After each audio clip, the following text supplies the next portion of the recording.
Apparently MPLS is now switching our multicast packets, but how exactly?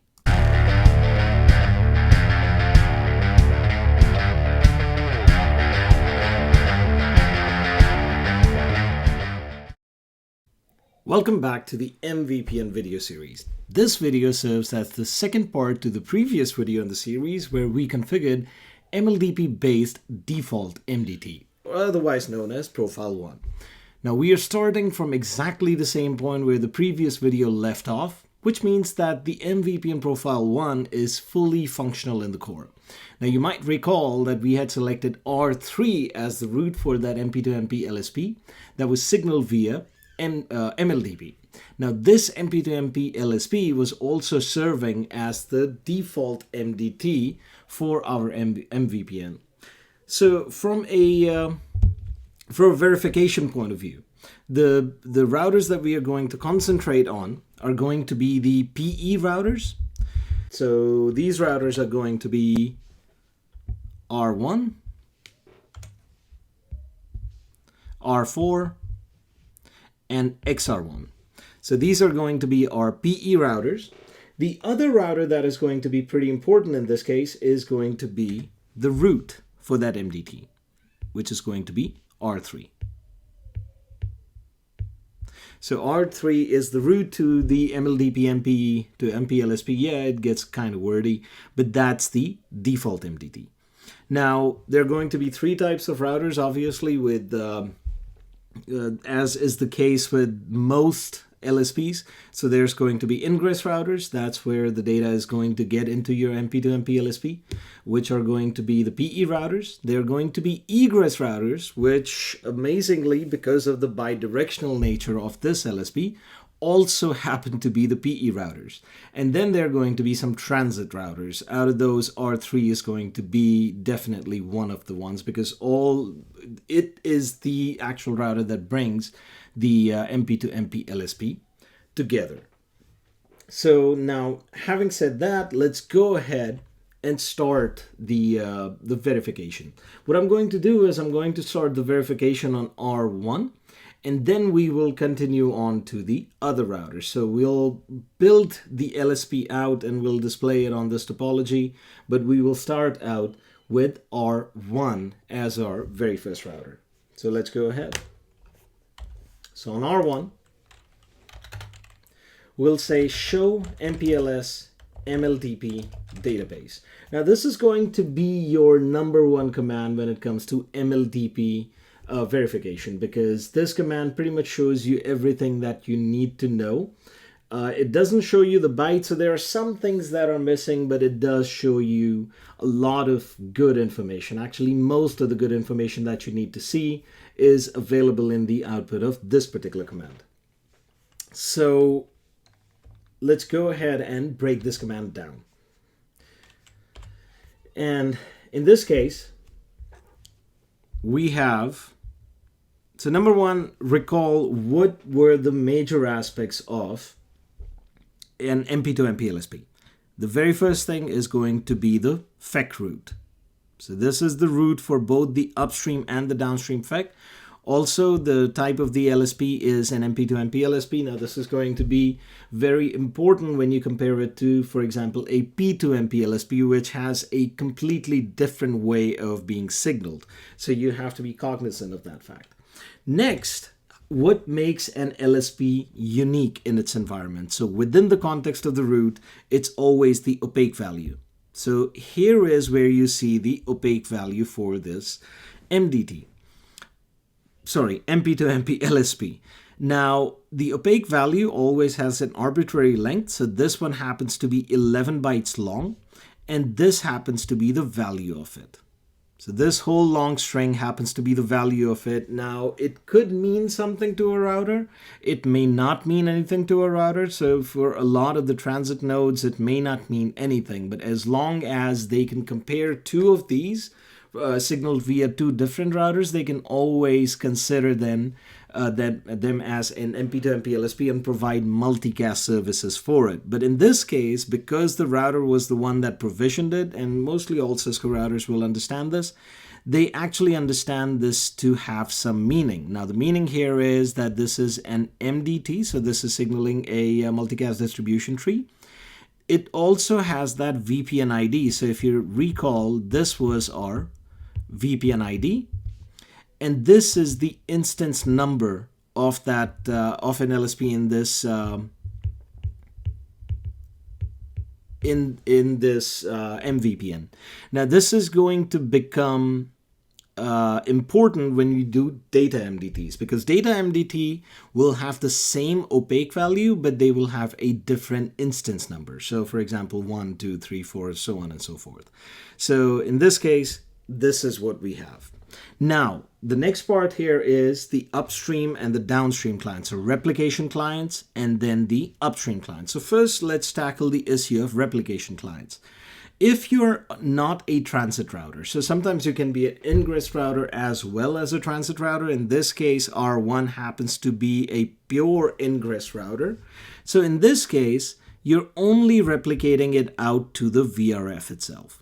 And what are you replicating out to specifically? You're replicating it out to this label switch protocol VIF interface, so LSP VIF 0 interface. Now, if you remember, this was one of the interfaces that's also in the the PIM topology of the or the PIM interfaces of the VRF. So if I say show IP PIM VRF C1 interfaces, you would actually see that this particular interface is one of the interfaces in this VRF. So that's what we are replicating on. So LSP VIF is where you are replicating that data out. Now, the next part that is going to be important is going to be the upstream client. Now, the upstream client is where you signal this tree to. In our case, we happen to be attached directly to R3. So if you look at it, R1 is attached directly to R3. So your upstream client for 3333 is actually 3333 itself. So that's what you signal your LSP to. Now with this LSP, there is an outgoing label and there's an incoming label. So a U and a D. So incoming label or your local label is where you would expect downstream traffic to come on. So again, that's downstream traffic. And the outgoing label, that's the label that was reflected back to you from R3 or the upstream client in this case, is where you would send upstream traffic on this particular LSP. The other stuff is pretty straightforward. This is just to create that final frame to send it out. You're going to send it out on gig 213, and the next hop is going to be 50.1.3.3. Now let's go ahead and populate these two values, so specifically the out label and the local label, onto our topology and see what that is going to look like. So in our topology, there's going to be an upstream and a downstream. So in this case, let's say that green is our upstream LSP. That's how R1 sends the data onto the MDT.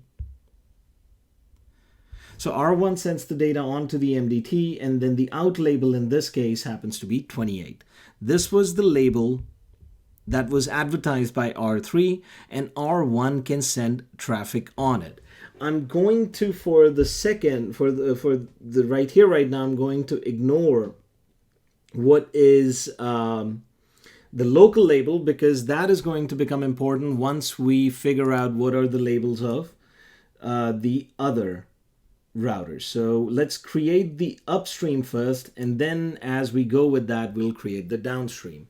Or we'll work on R3 to see how this path is going to be stitched along. So let's go ahead to R3. And what we have to see is how R3 is switching that label. So R3 also has the show MPLS MLDP database command. And you can see it has that MP2MP LSP. But for right now, all I want to know is, what does R3 do when it, how does R3 react when it receives a packet with that label number 28? So how are we going to see that? We'll say show MPLS forwarding table, and we'll say label 28. Now it's very, very crucial to understand that this label has not been advertised to any other router except R1. So other than R1, nobody has this label, and that's, if you look at the MLDP lecture, you would realize that's how MLDP implements its loop prevention. So in this case, if the local label is 28, so that's where you receive the data on, what you're going to do is you're going to switch it out on label on G234 that's headed towards R4.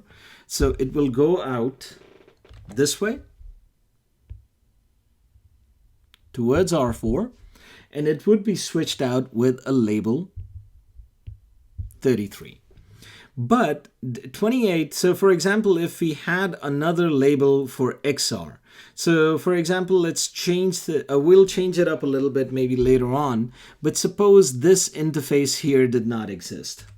So this interface was to go away, and my only path to XR1 was via R5, then what you would see in this forwarding table would be something like this. So you would see another branch here with another label. So for example, 34 or something like that. In fact, let's go ahead and demonstrate that really quickly because I think it's going to be an easy demonstration. So we'll go ahead onto our XR1 and let's shut that interface between R4 and XR1 down. So that would be interface gig 000 dot 421. So we'll shut that down and we'll commit this config. And let's look at the interface status right now. And yep, that interface is now shut down. And what should now happen on R3 is you see that extra label now. So it used to be only label 33, but now you have this extra label 28. This is the downstream FEC that has been signaled from R5. So this label is no longer correct. It would be more like, so this 34 is no longer correct. Instead, it's going to be label number 28. But as you can see, that one label comes in and it goes out in a multicast fashion over to XR1 because XR1 has signaled to R5, and then R5 has signaled that downstream LSP over to R3. So that's how that is happening. Now we're going to leave it in this particular case. We're going to leave it like this for right now. And let's go on ahead to R4 and see how R4 reacts to this. So once again, all we have to see on R4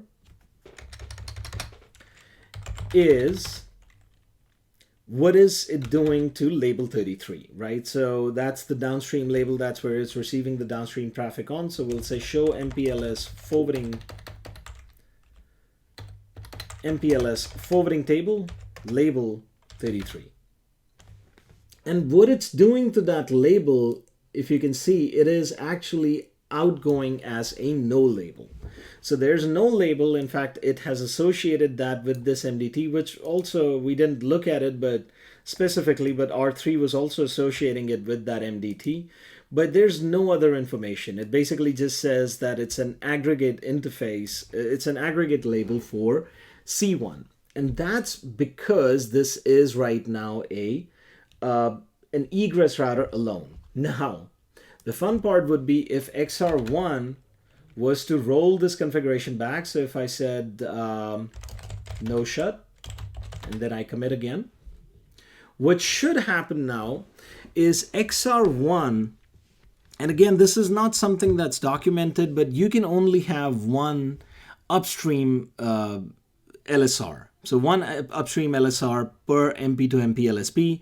And what I believe, what I've seen in Cisco, what Cisco seems to be doing is that it's choosing the lower interface address. So that's as far as I can tell. So the LSP is no longer going, it's no longer going over to R5. So that's not happening anymore. in fact, the LSP now is being signaled via R4, which we can see over here. So if we say show MPLS MLDP database, you can see that the upstream neighbor is 4444 and it was 5555 before. But the interesting part is on R4, what we can see here is that R4 is now both a transit LSR as well as an egress LSR. So it's an egress LSR that has its own VRF that it's egressing that traffic out to. And we'll see the specifics of that in a second, but it is also a transit router. So it is transiting, or it is switching, it's doing a label switch operation to 33 to deliver the traffic over to XR1. So again, that's not the verification that I wanted to do, but that's just to show you that a router can be both at the same time. So we'll go back into where the interface between R4 and XR1 is shut down. And now, just to drive that point home, if you look at the upstream neighbor now, it has changed to 5555. So I believe it's the lower egress, it's the lower next hop, so 5.21 versus 4.21 that wins. But again, that's only from what I have noticed in my interactions with MLDP in Cisco iOS. So now what we have to see on R4, then the verification's a little bit incomplete because we have to see where that traffic is being switched out to. So we will say show MPLS MLDP database. And now you can see that the replication client is on VRF C1. And once again, it is that LSP VIF interface that basically that is where the traffic is egressing out to. So one final configuration piece is now left on R5. So R5, is it still signaling label 28? That's what I have to be sure of. Yep, so it is still signaling label 28 for that downstream LSP. And R5, then we'll have to see what it's doing with label 28. So we will say show MPLS forwarding table label 28. And what it's doing is it's egressing that traffic out to 50.5.21.21, which is basically the link over to XR1 on that interface. And the outgoing label is the label of that downstream FEC, which is 24019. So this is sending the traffic out this way with the label 24019. So that's one complete direction. That's one point to multi-point LSP totally completed. Now let's do this from the perspective of R4, and these colors are they will start getting a little bit messy here, but let's try to keep up with them. So the same way as we did with R1, let's begin our verification process from R4. So we would say show MPLS MLDP database. And now I have a local label of 33, that's for my downstream FEC. And then the upstream FEC label is 27, which I'm signaling over to 3333 because once again, I am directly connected. So let's go ahead and mark that on our topology. So this is my upstream FEC, and this is sending traffic out on label 27. So that is what was signaled from R3. So once again, what we have to see on R3 is how is it treating this traffic. So show MPLS forwarding table label 27. So once again, you can see it is sending out that traffic with label 33 and 28, but these are not the same labels 33 and 28. At least one of them is not. So if you look at label 28 and you compare it with label 28, that's the same FEC. That's the downstream FEC that is going towards R5.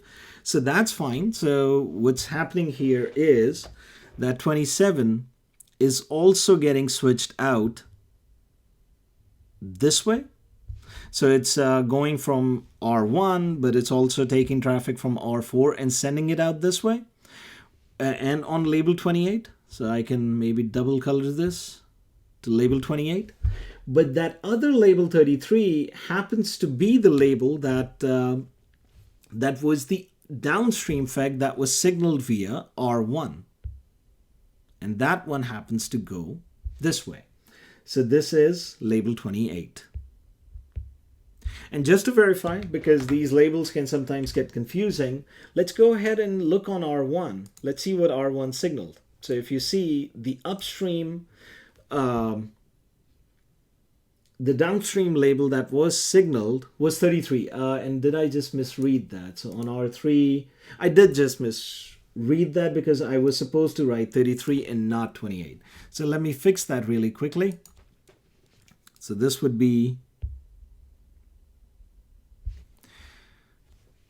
20, not 28, this would be 33. And if you look at it, that's the label that was signaled via R1 as the local label for the downstream FEC. So that's where it wants to receive that data on. But the important part here is that there is a loop prevention that is already at play here. And that 28, if I continued on, so I've already done that verification on R5. If I, for sake of completeness, what I could do is something like this. So 24019. So it's like a double colored there. Now, finally, the FEC that is being signaled from XR1. So let's get a fresh output here.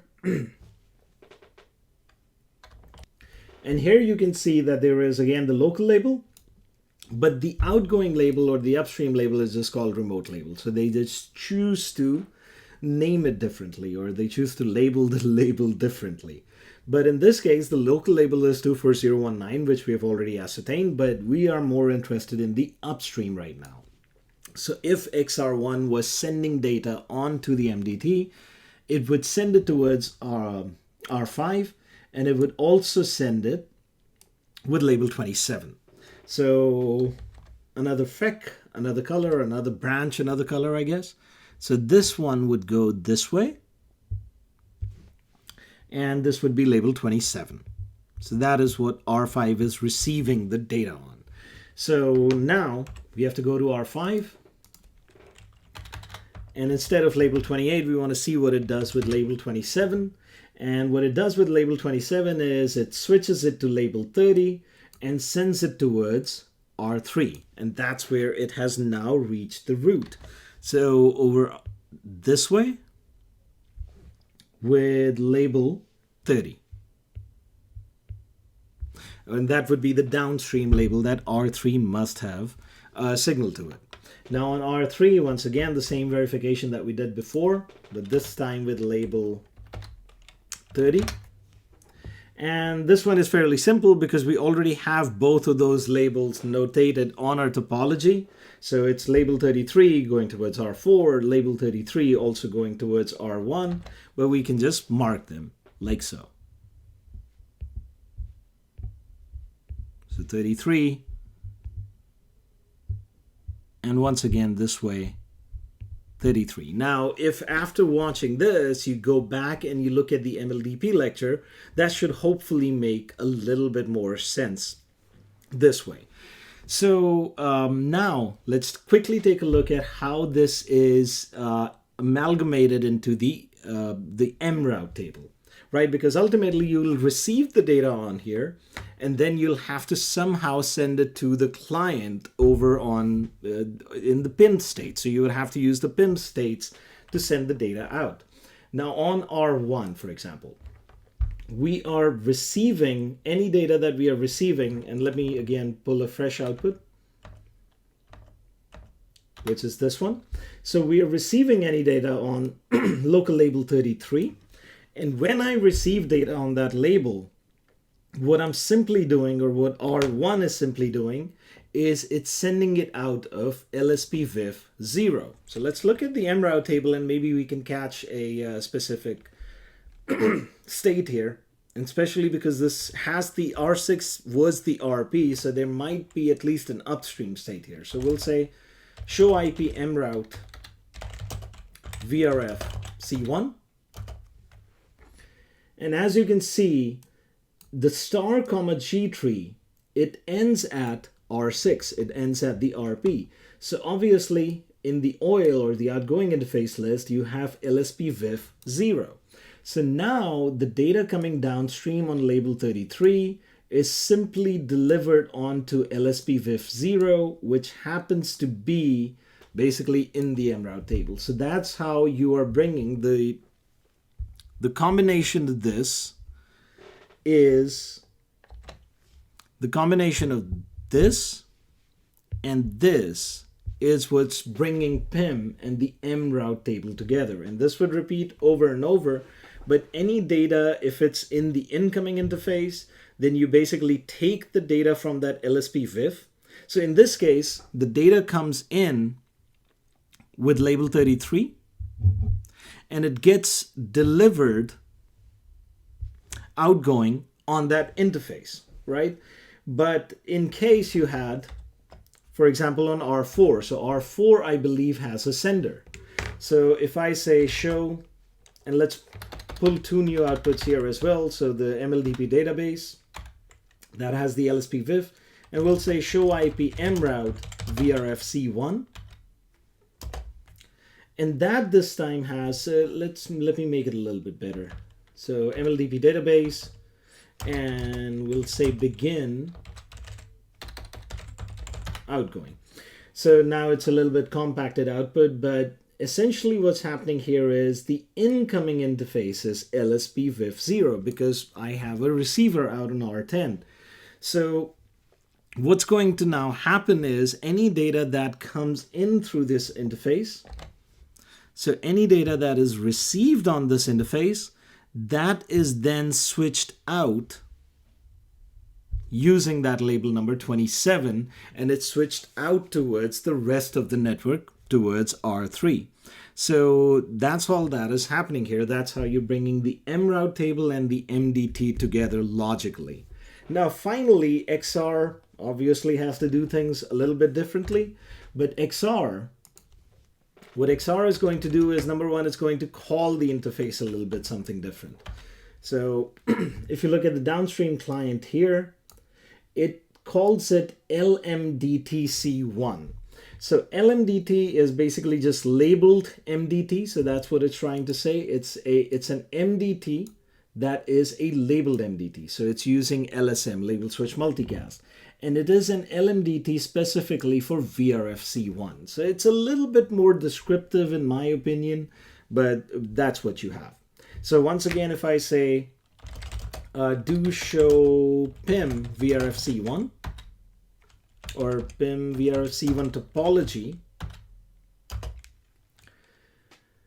then this has a, what did we have here? This has a,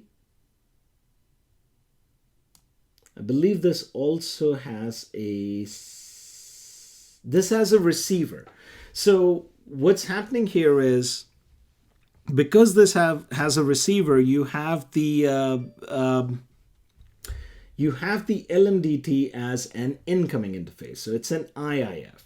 So essentially, it's an incoming interface. So whatever you're receiving on this downstream FEC, which is over here. So local label is your downstream FEC. Whatever you're receiving on here, nope, actually I have it the other way around. So the remote label is what I should be looking at. So the remote label here, and let me get rid of this. So the remote label 27, because you have a, nope, I had it right in the first place. Now I'm just confusing myself. So right here, the local label is where you will receive the traffic, and that traffic then is treated as if it was being received on LMDTC1. And what you're going to do is you're going to then switch that traffic out of gig 000-821. And that's how it's going to happen. So ultimately, these are the two commands, the show MPLS forwarding table command, especially on the transit routers. That's extremely important. And then the show MPLS MLDP database command on the ingress routers, that is fairly important. But as long as you can decipher all of this, there's not much to building this whole thing. That's it then. We have now verified that our default MDT based on MLDP is well and truly working. It is now time to make Profile 1 more efficient by adding data MDTs. This will also give us a chance to see those P2MP LSPs that I talked about in action. Till then, I would like to thank you for joining us and urge you to stay tuned for our next video. Thanks.